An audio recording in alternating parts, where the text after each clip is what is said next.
Now, this evening, quantitative tightening, the road ahead.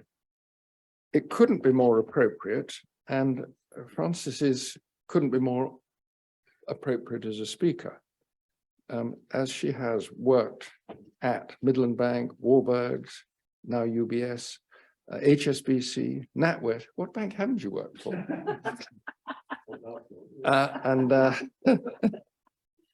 But her particular area. So her particular area is financial control and risk management, which is something the banks seem to be lacking rather at the moment, which is why you become a lecturer and an author and not keeping them under control. She features in the Financial Times and the Economist and other important rags, Cass Business School, but also had a career as a singer. So it is very exciting and very timely that you're going to tell us about the reversal of 12 to, well, 10, in round numbers, 10 years of sloshing money into the economy and the consequence of that and COVID. And now all of a sudden that money is causing, against some people's theory, or not causing inflation, but COVID, Ukrainian war, inflation, quantitative easing all seem to have come together. And what is going to happen next? I leave you to Frances.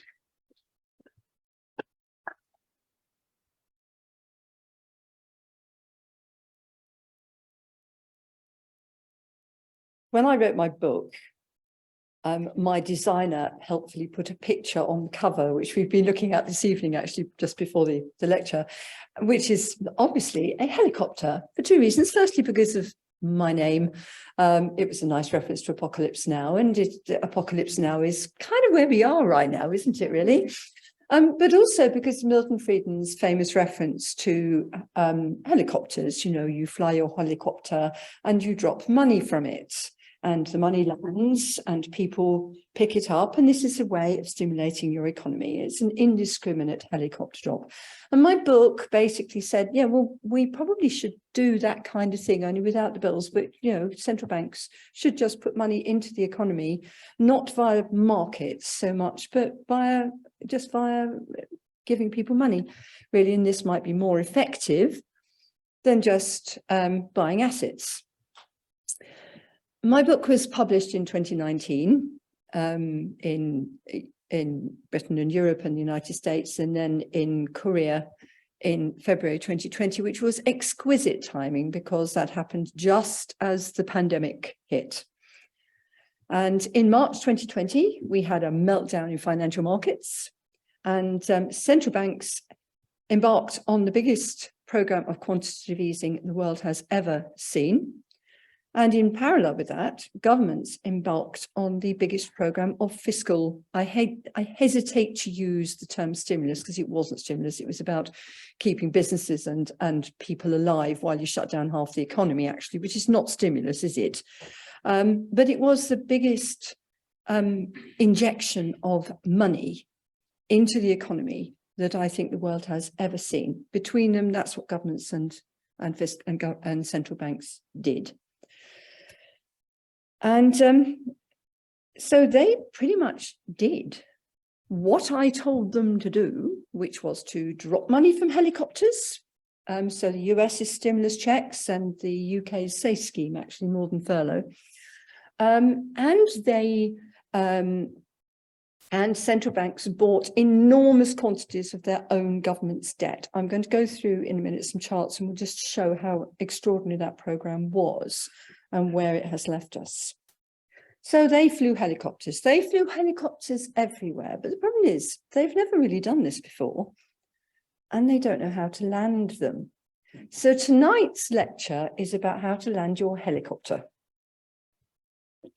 So the first rule of landing a helicopter is to know where you are. Because if you don't know where you are and you don't know where your landing pad is, then landing your helicopter is going to be a little problematic, isn't it? So I thought we would start with a survey of how we got here, what the main landmarks are, and what the weather, by which I mean the economic conditions, look like. So without further ado, here's the helicopter, because I think it's actually an aeroplane, but you get the idea. We're looking at it from inside. This is the bit about QE that always gets talked about. Monetary base. Yeah, it's money printing, isn't it? Right, this is, you can see how huge it is. That's the OECD. And then there's 3 major central banks there. I'm afraid the UK didn't make it into the list of major central banks, but this is the Fed, the ECB, and the Bank of Japan. The point is that this has been an absolutely mammoth injection of mainly bank reserves. It's much larger. The quantity of reserves that have been injected are far, far larger than the amount that banks need to settle payments, which is actually the only real use of bank reserves, is to settle payments. And they have far more than they need. So the rapid buildup of these excess reserves on bank balance sheets forced a policy change by central banks. They conduct monetary policy differently because of it. In a system where banks are working on scarcity of reserves, so they're trying to meet a reserve requirement. When they make a payment, their reserves dip below their reserve requirement and they have to get some more. It is the rate at which banks lend reserves to each other. It's the policy rate, and it's that central banks influence. But when banks collectively have more reserves than they will ever need, and then the natural lending rate for banks to each other is 0. Because nobody actually needs any reserves, do they? So central banks created an artificial scarcity by remunerating, paying interest on the reserves that banks deposit at central banks. And by doing that, they kind of created a situation where some banks would have excess reserves at the central bank on which they're receiving interest. And other banks, their reserves might drop a little lower and they might need to top them back up, and they would then have to pay more to borrow reserves than they would have done if those banks were not keeping their excess reserves at the central bank. Does that make sense? Right. So we've kind of moved. This is known as a floor system, because the interest rate on the reserves at the central bank sets the floor on the price of reserves in the market. Okay, and this is quite a considerable change, and it's not easy to unwind. You will hear people saying that we need to go back to the pre-2008 monetary system with scarcity of reserves and the lending rate being the principal policy tool. And I just see immense obstacles in trying to get there. So I shall return to that later.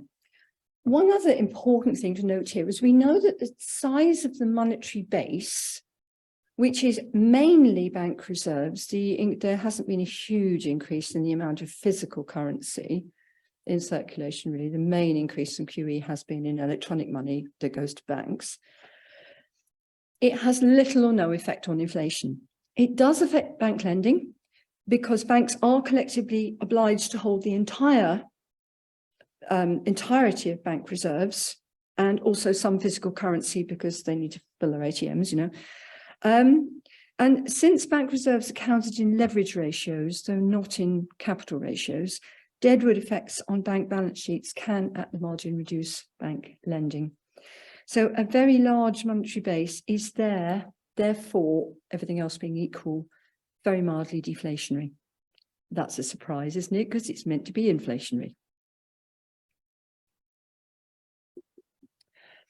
This is the other side of the increase in the monetary base, and that is the increase in the quantity of assets held by central banks. Central banks are absolutely massive portfolio holders.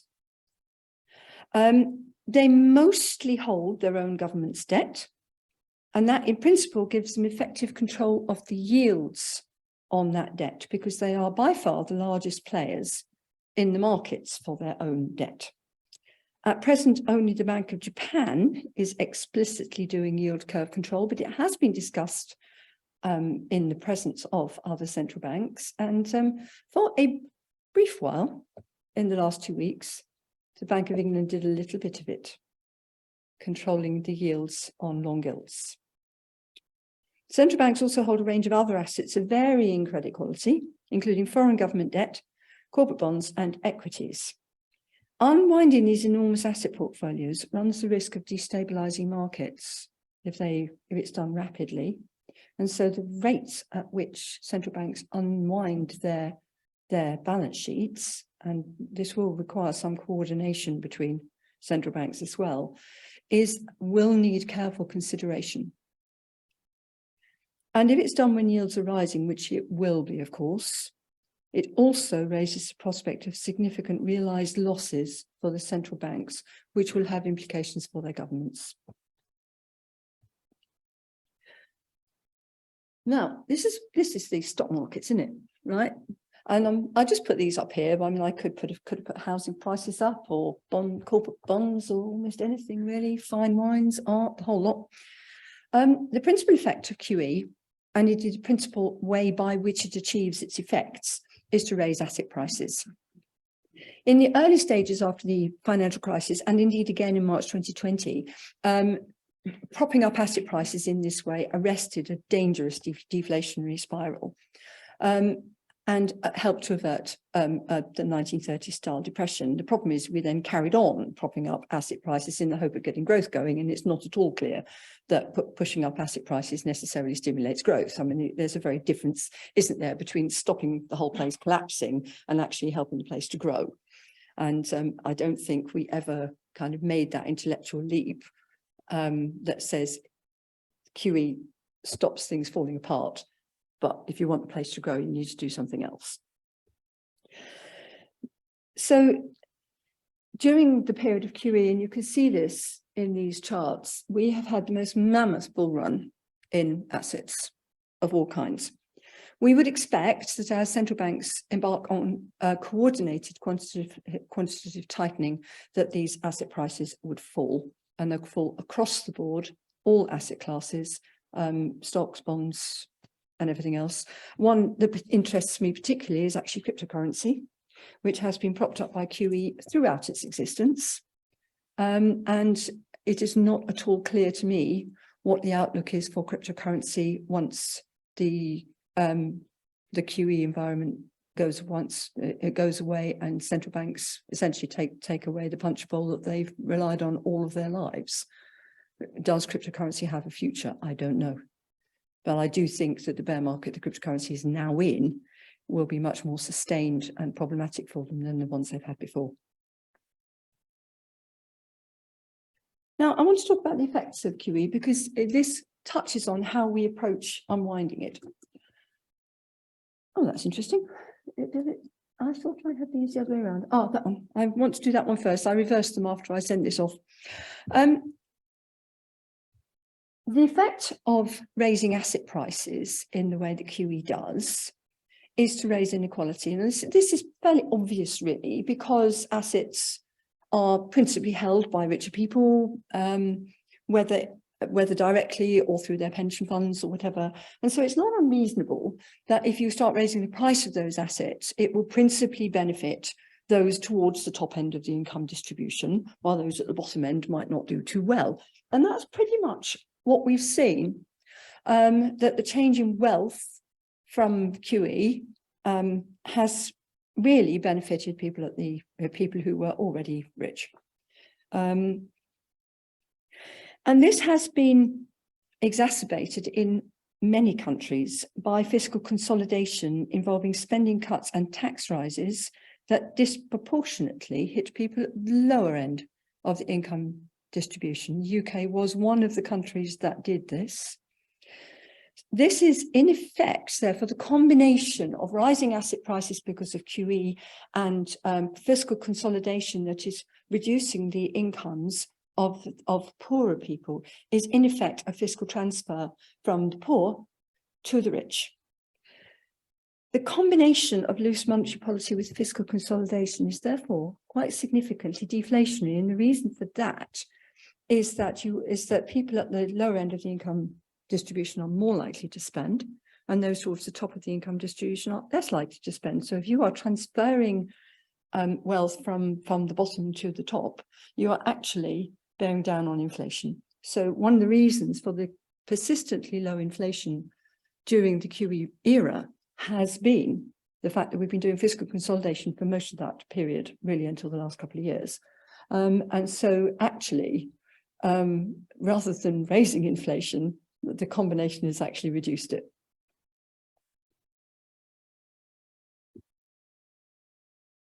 And that brings me back to this, which is, I'm indebted to Positive Money for this lovely graphic, which I think is great, which basically the idea of raising asset prices, sort of wealth effects and portfolio adjustments for quantitative easing was supposed to trickle down to the rest of the economy through corporate borrowing to invest, which would increase employment, which would give people more money, and therefore generally stimulate the economy. We now know that what corporates actually did was borrow to buy back their shares rather than investing it. There is some evidence that QE has increased economic growth, reduced unemployment, and improved general economic prosperity relative to the counterfactual. But the drag caused by fiscal consolidation does make it difficult to establish exactly how effective that is. I personally think you have to do an awful lot of QE to have much effect. However, if you compare, say, the UK's experience with that of Greece, which did fiscal consolidation without any support from QE, Greece was even excluded from ECB QE from 2015 onwards, does indicate that fiscal consolidation without offsetting QE is extremely painful and can cause a long-lasting depression. And this raises questions about how fiscal authorities will manage their debt and deficits when central banks are no longer supporting them. This is going to be quite a live question, I think, in the next year or two. I've put this up. This is from the ECB, and it's quite a handy little chart, because one of the things that I deal with is kind of myths about banks, and one of the pervasive myths, which is still doing the rounds now, is what we call the money multiplier, the idea that if you give banks more money, they will leverage up and lend it out. And so if the money multiplier worked, you should see a leveraging effect. You should see the increase in monetary base having the effect of increasing M1, which is deposits, and broad money, which in this is M3. In the US, they use M2. These measures of money, it just depends of sort of what's in your cake, really. QE does increase M1 when the central bank makes purchases from non-banks. And that's because if you think about it, if you're buying an asset from an individual or a pension fund, the central bank is going to create reserves, which it'll give to the intermediating bank, and then the intermediating bank will create a deposit in the investor or in the investor's deposit account. So M1 will increase in line with M0 when you're doing QE, if you're doing it that way. But M3, which is broad money, it's like the money that's created in other ways, includes savings accounts and things like that, doesn't necessarily increase in line. And that's actually kind of what this shows until we got to 2020. When all of a sudden the whole thing went like that, M1 went up, M3 went up, and look at the general, and look what was causing it. Credit to general government. The ECB was monetizing government deficits in the Eurozone. Indirectly, because it was buying them from markets, buying the debt from markets rather than directly from the governments, but that's what it was doing. It's just that we're not allowed to talk about that. It wasn't the only one doing this. The Bank of England was doing the same.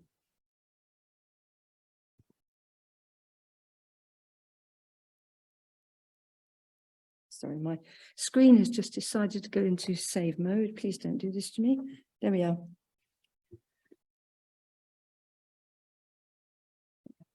And so was the Fed. Can you see that? Not quite to the same degree. There was a lot more QE than fiscal expenditure, but that little spike there indicates that it was monetizing its own government's debt. whereas it hadn't done after the financial crisis at any time, but it did then. Okay.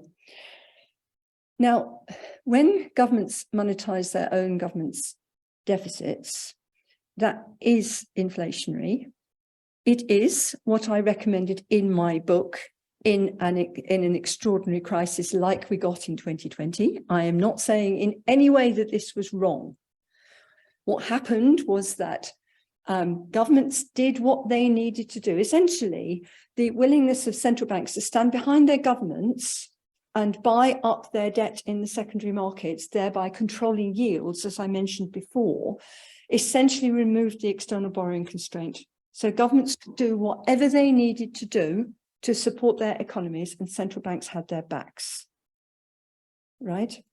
And that, in the extraordinary conditions of the pandemic, was awfully important. But it was an experiment, because that kind of explicit monetization, admittedly indirectly, but nonetheless, full monetization of deficits is inflationary. And some governments, as I've mentioned already, did actual helicopter money, essentially money financed helicopter drops, as we know, the stimulus checks and so forth. And as a result, certainly in the US, that has generated some inflation. And I'm cool about that. I said in my book that it would be inflationary. Inflationary is not necessarily the worst enemy. There are worse things than inflation. And in my book, starvation is a lot worse than inflation. So preventing starvation, preventing misery and poverty, it was the right thing to do. And the price we pay for that is some inflation, but I personally think that's an acceptable price to pay. The question now is what we do about it.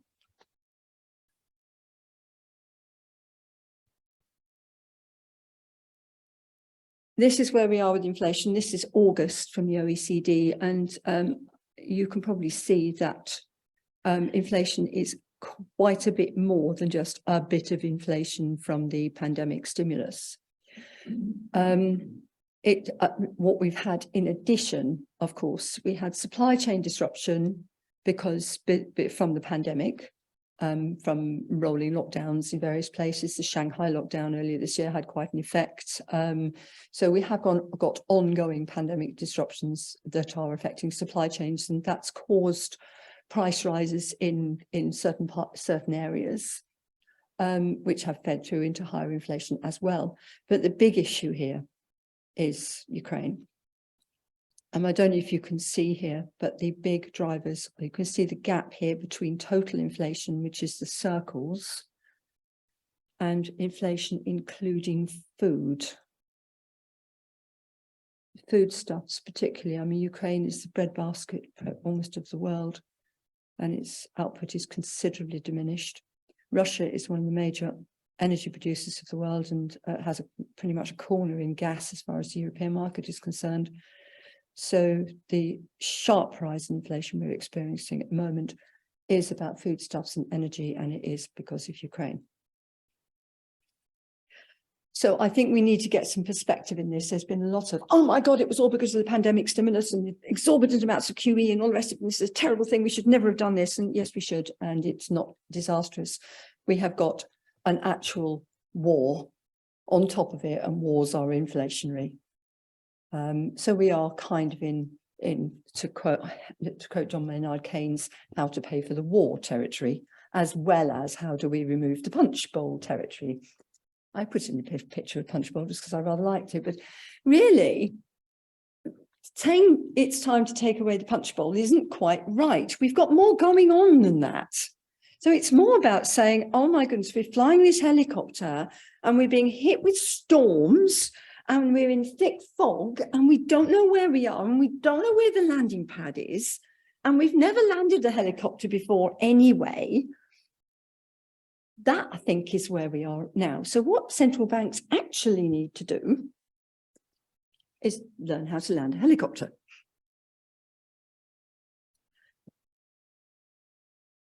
The risk of serious mistakes and crash landing is quite high, I would say, and rising, worryingly so, and not just because of central banks, I mean, I observed in my book that for the central bank to be able to fly a helicopter at all, they've got to work with the fiscal authority, and it's actually arguably the fiscal authority that actually flies the helicopter because they know where people live.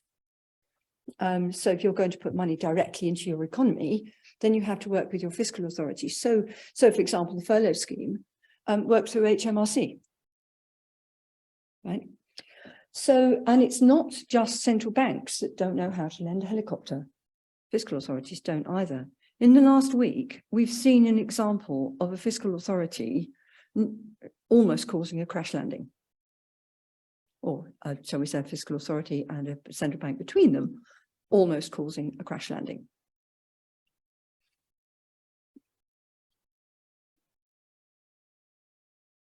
So I want to come on to some warnings and some recommendations. There are a few things that central banks shouldn't do. One is dumping large quantities of assets onto the market while simultaneously raising interest rates. I mean, we saw a little bit of that in 2018, 2019. Does anybody remember the repo market storm in 2019? Over the previous couple of years, 2017, 2018, the Fed had unwound part of its balance sheet, and admittedly, it had done it by allowing assets to mature rather than actively selling them, but it had still significantly reduced its balance sheet, and it had raised interest rates, and this had two effects. The first is that it raised the dollar exchange rate. When you raise the dollar exchange rate, that causes excruciating pain for much of the world, and particularly developing countries, and we're now seeing that again as the Fed raises interest rates and withdraws QE. Developing countries, for example, are having to raise interest rates when it's not right for their own economies. And it's a measure of how dependent the world has become on the dollar, that the Fed fighting domestic inflation rapidly and damagingly tightens monetary conditions for everywhere else in the world, with consequent effect on trade, and trade was already damaged. So we have got quite a significant global economic tightening going on. So there's quite an elevated risk actually of a global recession simply because of the Fed's actions. And the second effect it has, which brings me back to 2019, is actually the risk of instability in financial markets. And it goes back to my first slide when I showed you the monetary base and I talked about bank reserves. Monetary authorities, markets have become used to having large amounts of liquidity.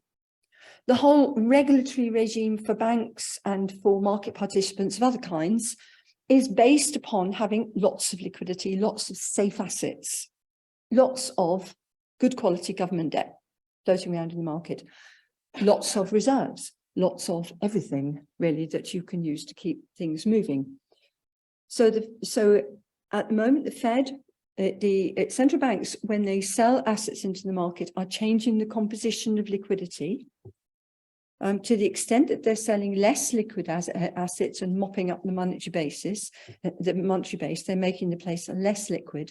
And what happened in 2019 was that the Fed had reduced its balance sheet quite considerably, and therefore the quantity of reserves held by banks had dropped quite a lot. And a combination of particular conditions, so quarterly tax payments by corporations and the Congress lifting the debt limit so that the US government could issue a whole lot more debt, suddenly mopped up a whole lot more reserves. And so the four big banks kind of went, oh, we've got all this coming in, we'd better stop lending into the market. And they stopped lending cash into the market, and the repo market seized up. And the Fed had to intervene directly into the market to try and keep the market moving. We saw a little bit of the same thing going on in the gilts market, long gilts market last week. Similar kind, different causes, similar kind of dynamic, and markets suddenly freezing because certain institutions were desperately seeking liquidity ever so fast. And we are going to see more disruptions of that kind as central banks change the composition of liquidity to make markets less liquid than they have hitherto been for the last 12 years or so.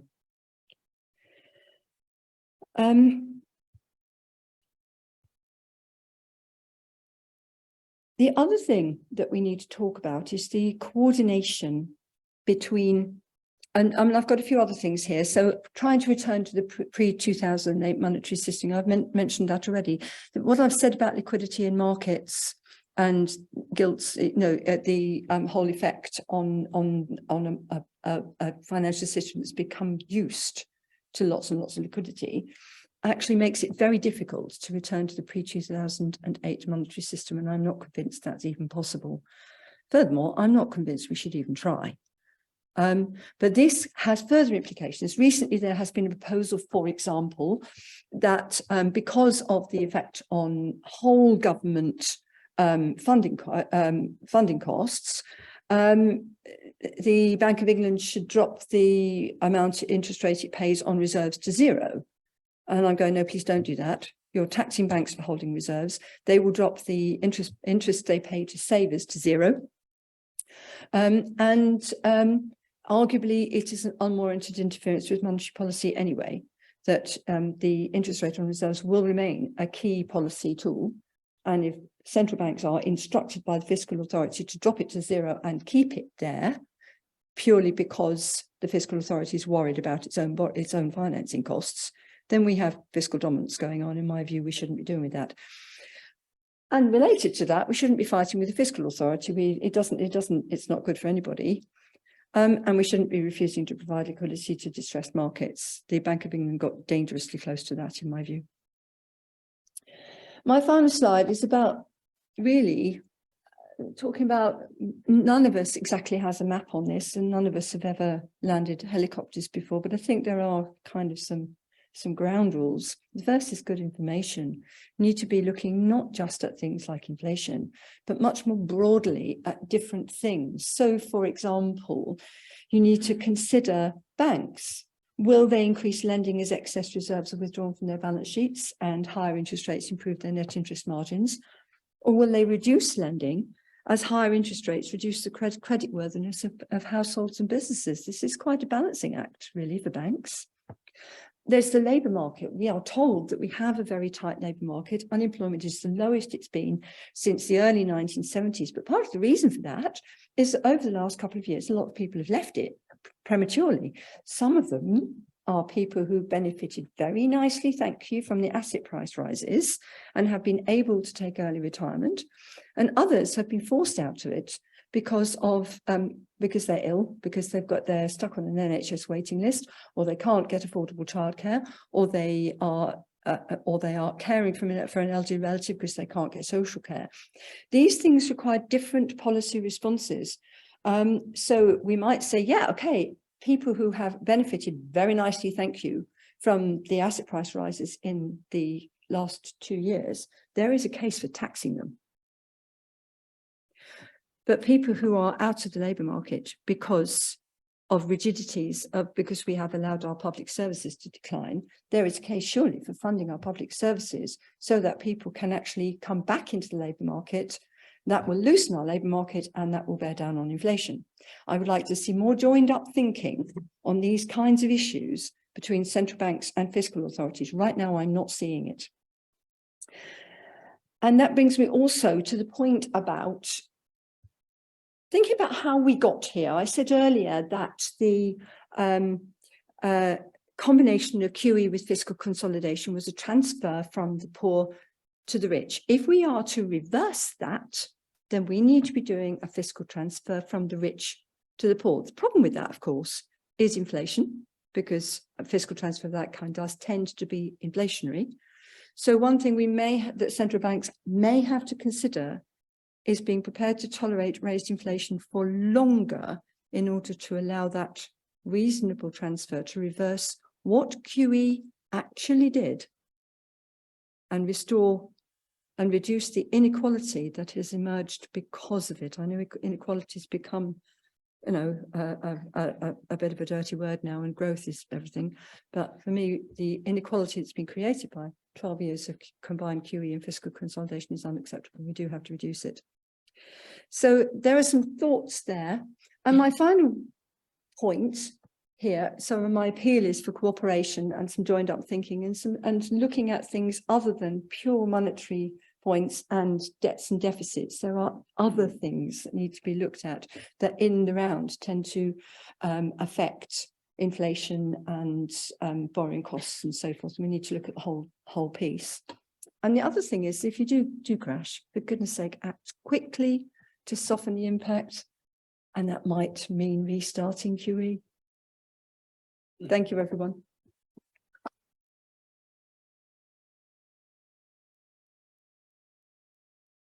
Wow.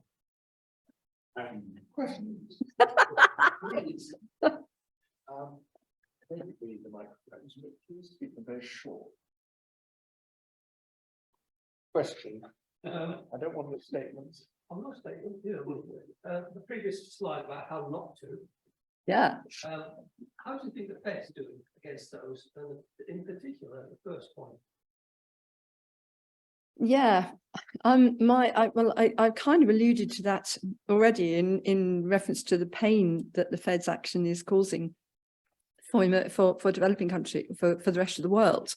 That the Fed seems to be very turned inwards and looking only at domestic conditions in the United States. And I think also that it has an inflated sense of its own importance, and thinks that the inflation that the US is suffering is largely due to the due to QE and fiscal stimulus, and got little to do with Ukraine war, when the evidence would seem to be the opposite, really. And is therefore, in my view, raising rates too far and too fast. And I think the consequences are likely to be a crash landing for some countries at any rate. Probably, to be fair, not the United States. It'll be somewhere like Indonesia. You showed nicely how QE might drive the gap between the median and the upper quartiles, or the upper percent of that. Do you think it also, in terms of inter-country comparisons, widens the gap between the LMICs and the higher income countries, the G7 countries? Yes, it does. It does. And there's been quite a bit of evidence about this. It also has some quite destabilizing effects. One of the things I looked at when I was writing the book was the effect of even the first round of QE, although I generally think that the first round of QE was a very good thing. It did stop a 1930s style depression. It did have really quite unfortunate spillover effects into global markets, which pushed up, I don't know if you remember this, it pushed up the price of foodstuffs and oil at that time, and caused famine in the Middle East and triggered the Arab Spring. So the effects of QE are not limited.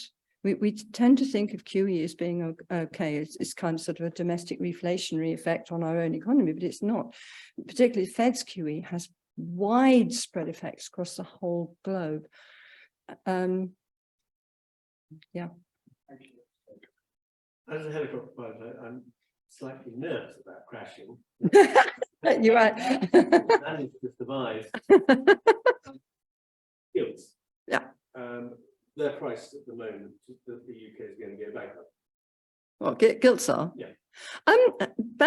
Bankruptcy for a monetary sovereign is kind of a meaningless term, really. So why? Because See that happen? well, the problem with gilts really are that what's happening now is because of some exceedingly foolish behaviour by the UK government, it's now going to have to do a fiscal consolidation that, like 2 weeks ago, it wouldn't have done, and that actually raises some questions for the Bank of England, because as I've already said, the combination, if you try and do a fiscal consolidation when you haven't got your central bank doing offsetting QE, the result can be quite a nasty depression. So I think there's a real issue here with coordination between the Bank of England and the government. But I mean, the problems are largely of their own making. I don't like the term bankruptcy when it comes to sovereigns. I don't. because, I mean, if we, one possibility, imagine a scenario in which the Bank of England decided actually the right thing to do was to, we had a wobbly moment about a week ago when it did look as if the Bank of England was being pressured to do this. Unfortunately, it didn't, which was basically say, okay, we will give up the fight against inflation and support the government. Yeah, keep the government afloat. That is a recipe for hyperinflation. I've no doubt the Bank of England knows this. Hyperinflation for a country like the UK is bankruptcy. Okay, and I think the government debt thing, the risk for the UK is not bankruptcy exactly, it's more loss of standing. The UK is one of the biggest economies in the world. It is still the issue of one of the world's major reserve currencies. Its debt has always been regarded as a global safe asset. It's lost a lot of that standing over the last 6 years, and the last 2 weeks have not helped in the least. I found it very worrying that the movements in gilts and sterling were not in the same direction as it would have been with the US, but in opposite directions, which is more like an emerging market. And that is worrying. And so what I'm seeing is not bankruptcy for the UK, but certainly a loss of standing, a decline, if you like. And it's kind of a self-inflicted wound. I think it's very sad. I think the challenges the government has brought upon itself over the last couple of weeks are acknowledged. But what's your view of the performance of the Bank of England, given that last month's increase was rather less than I think consensus expectation was? Going back 12 or 18 months, the governor suggested that inflation was a blip or similar. And my personal view, apologies, is that perhaps he was going rather soft on that. And I saw before I left the office today that Global Finance magazine, and I don't read it very often, but I couldn't help but notice there was an assessment on the performance of central banks, and their opinion of the Bank of England was B- in 2021 and C in 2022. Interestingly, Iceland had the best performing in their view. I'm sure it's got a personality. I'd love to know why. Bank of England and its contribution, perhaps, to where we are and what its role is in helping us get out. Okay. Okay, can I just take a step back from that just for a moment and talk about the mortgage market in the UK, because this actually is central to the Bank of England's thinking. The UK has an unusual mortgage market because our entire mortgage market is adjustable rate or floating rate. We don't have any long-term fixed rate mortgages. So, and I talk to Americans, they don't understand what I'm talking about. They really don't. What they mean by a fixed rate mortgage is 30 years. When we talk about a fixed rate, we mean 5 years at most, right? And then refinance. So when the Bank of England adjusts interest rates, or when the Bank of England doesn't control gilt yields, the effect is immediately on mortgages, one way or another. If it doesn't step in to control gilt yields and gilt yields spike, then fixed rate mortgages go up, which is why we saw banks pulling fixed rate deals from the market during the gilts disturbance. Right, that was the reason for it. They didn't know, they couldn't price the fixed rate deals because they didn't know what was going to happen to gilt yields, and fixed rates, those short-term fixes that we have are priced off benchmarked off gilt yields of the similar tenor. And of course, the other problem is tracker mortgages, which are typically a margin over base. So, of course, react instantly to the MPC's decision. And I mean instantly. I had a tracker mortgage until I paid it off a week ago. And it had already gone up a couple of times, and it literally was almost immediately after the MPC's decision every time. So, you know, people on tracker mortgages at the moment are doing quite nicely because the Bank of England is behind the curve. Gilt yields are higher than are higher than the base rate. And so at the moment, fixed rate deals are more expensive than tracker mortgages, but it won't stay that way. So that is one of the reasons, well, I think it's the principal reason actually, for the Bank of England's caution on interest rate rises, is that there is an immediate pass-through to a large proportion of households, certainly not all. I mean, the majority of homeowners actually don't have mortgages now. But there is still a very substantial minority that do, and some of them are very highly mortgaged because house prices have gone up so much that the mortgages they've got are enormous, and they depend upon low rate fixes and being able to refinance at low rates, and so the pain for them is very considerable. So the Bank of England has been quite careful about interest rate rises because an instant hit to the mortgage market like that can have unpredictable and really very wide-ranging effects on aggregate demand in the economy. It can actually have much larger amplifying effects. And that's the reason. So I'm being a little bit kind about the Bank of England. I know there is a view that they have gone too slowly on interest rate rises, but I can see why they have. And I think they do have to tread very, very carefully about interest rate rises. That said, the shenanigans in the last 2 weeks mean that they will have to do more. So I'm expecting the next interest rate rise to be quite a bit more. I want to go on the point about bankruptcy and the point about refer back to Greece and say,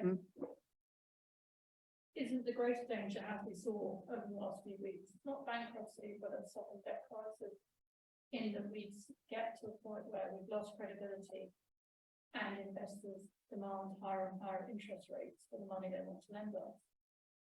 And you add that on top of the fact that we have all the other additional economic problems in the UK, and that we have an aging population, we have the aftershocks of leaving the EU, we have underinvestment, etc.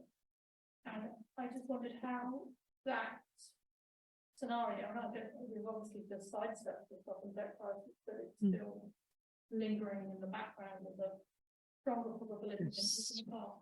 How is the bank going to navigate that along with quantitative tightening? And does that mean that we just need everything on the balance sheet to sit there to mature, but at some point in the future, then the assets all drop off? Yeah.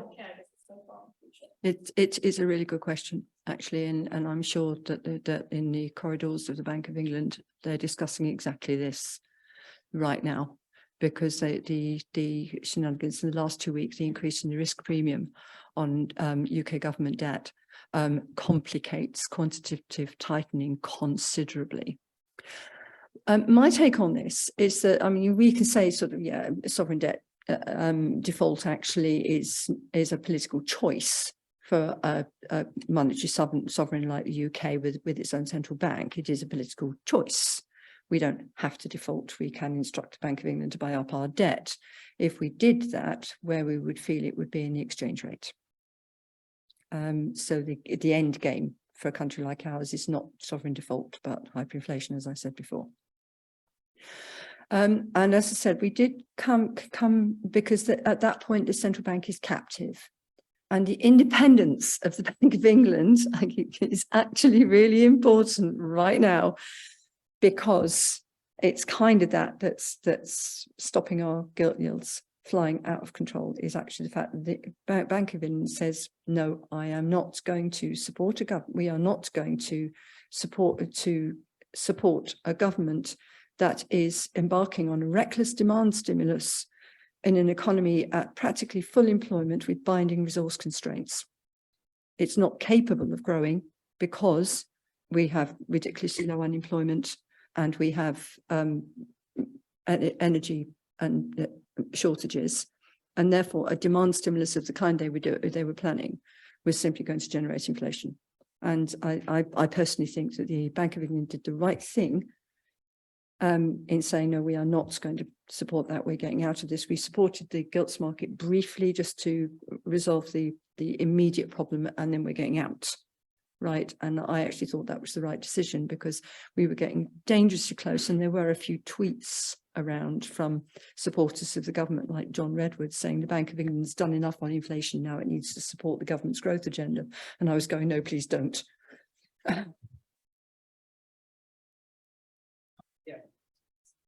Well, working as an economist for the Bank of England, I think this is a very interesting conversation. And of course, I must say, people don't mind it. Of course, yeah. Um, I hadn't realised we got a mole in the audience.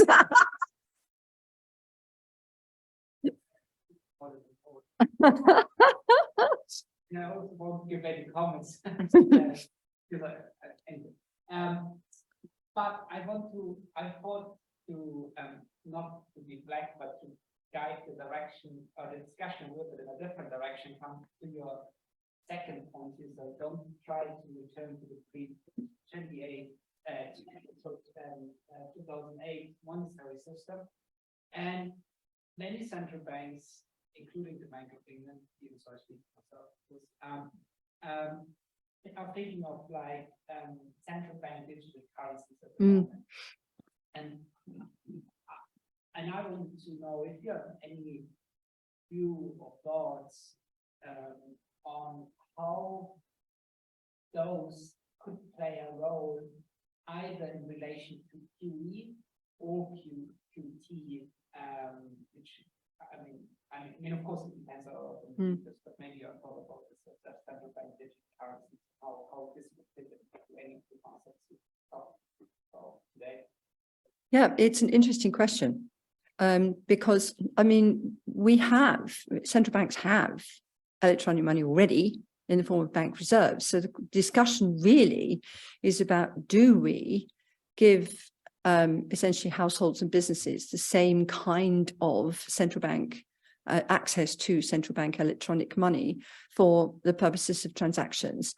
And if we do that, then in a way, it's a very, very interesting area because it potentially gives the central bank the opportunity to interact directly with households and businesses in a way that arguably is difficult for them at the moment without involving the fiscal authority, as I said. You know, if everybody had an account at the central bank, then the central bank could put money into that account by way of a different version of QE, right? And equally, or it could, those accounts could be interest bearing. We haven't, there is lots of ways of doing this. Vary the interest rate on those accounts, make it negative, as things like that. Or, I mean, there is a problem, isn't there, with QT, because actually withdrawing money from an account is actually quite hard. But it's kind of like taxing somebody, isn't it? Things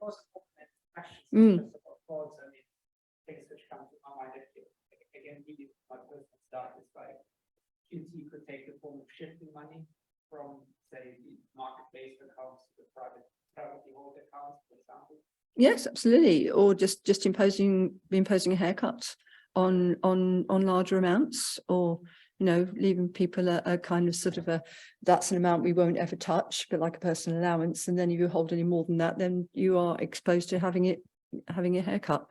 If conditions, it's flexed, I mean, there's lots of ways of doing this, but I mean, actually the whole kind of CBDC thing, the arguments against it appear to founder on, but what about the banks? And, surely this is going to intermediate banks, and the design, it needs to be quite careful.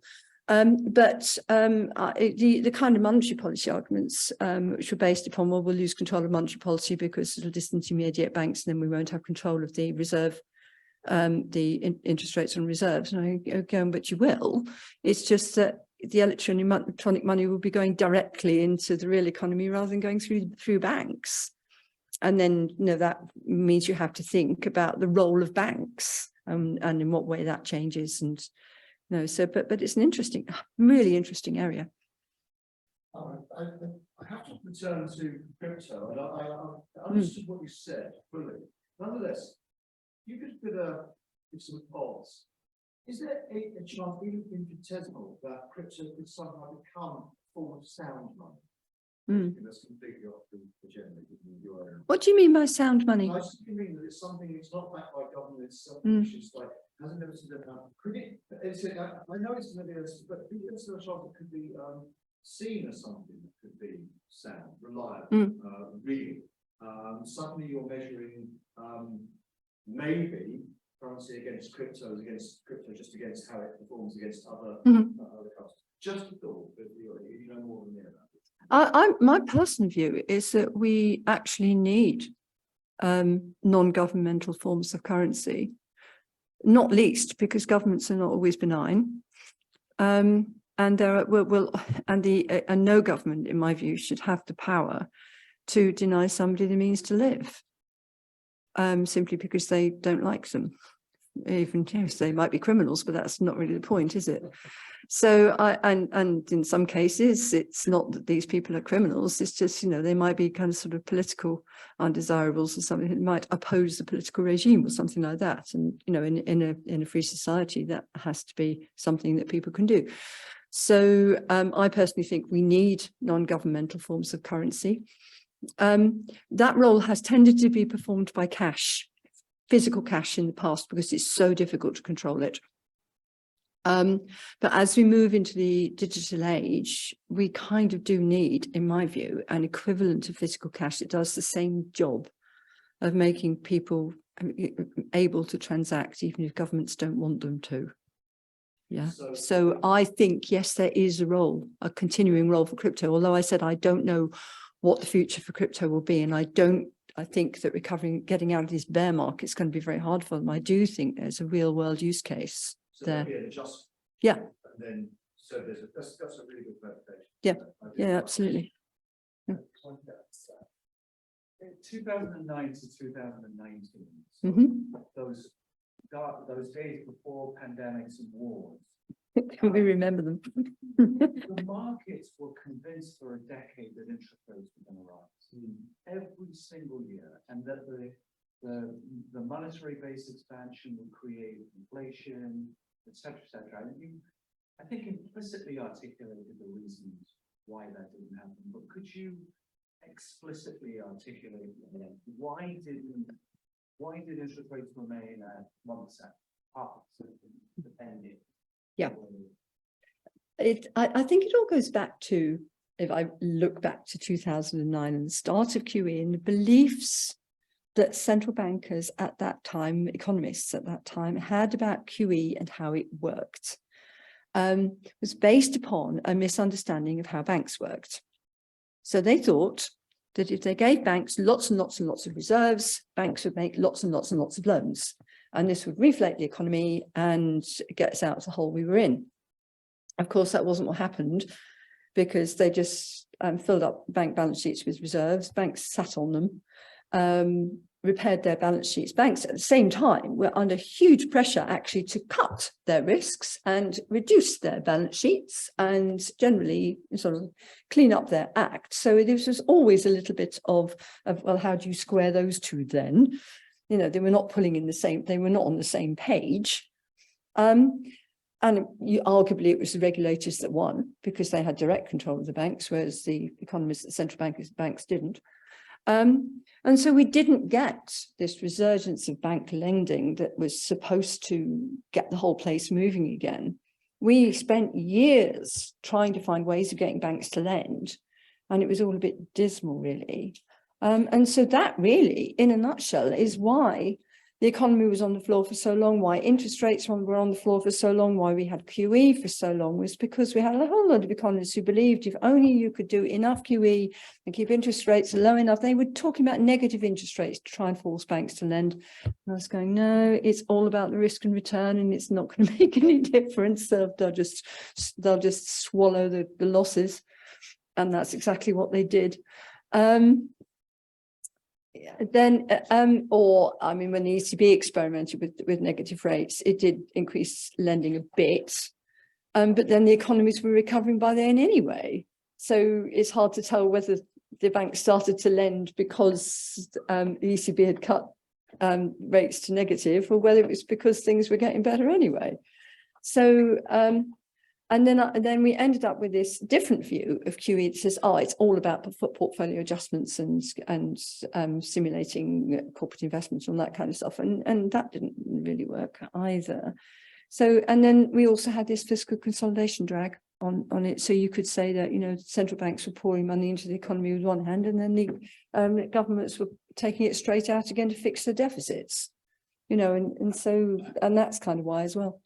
Yeah. Really seeing closed, I really take advantage of my just last one.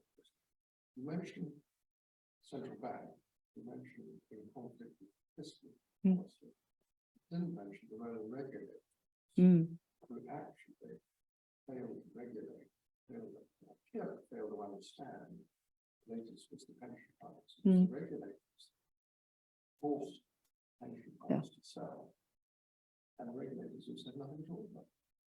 So we've had a major problem with regulation going back. Yeah, we all, I mean, sort of fell under unintended consequences, really. I mean,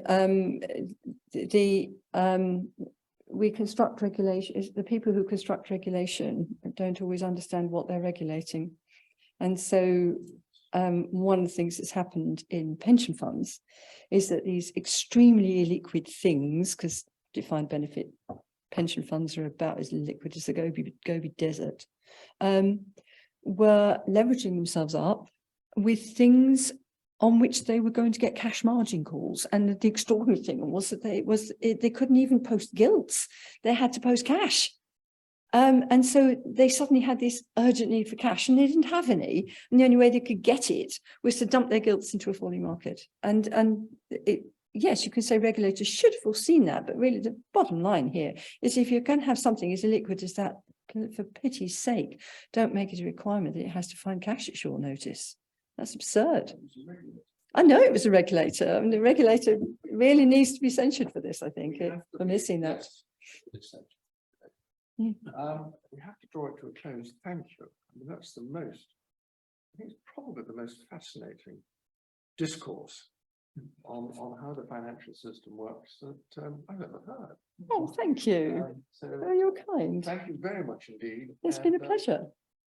One of you would like to see the charts too. Oh, yes, of course. Yes, Anyway, hang on thank to you very them. much.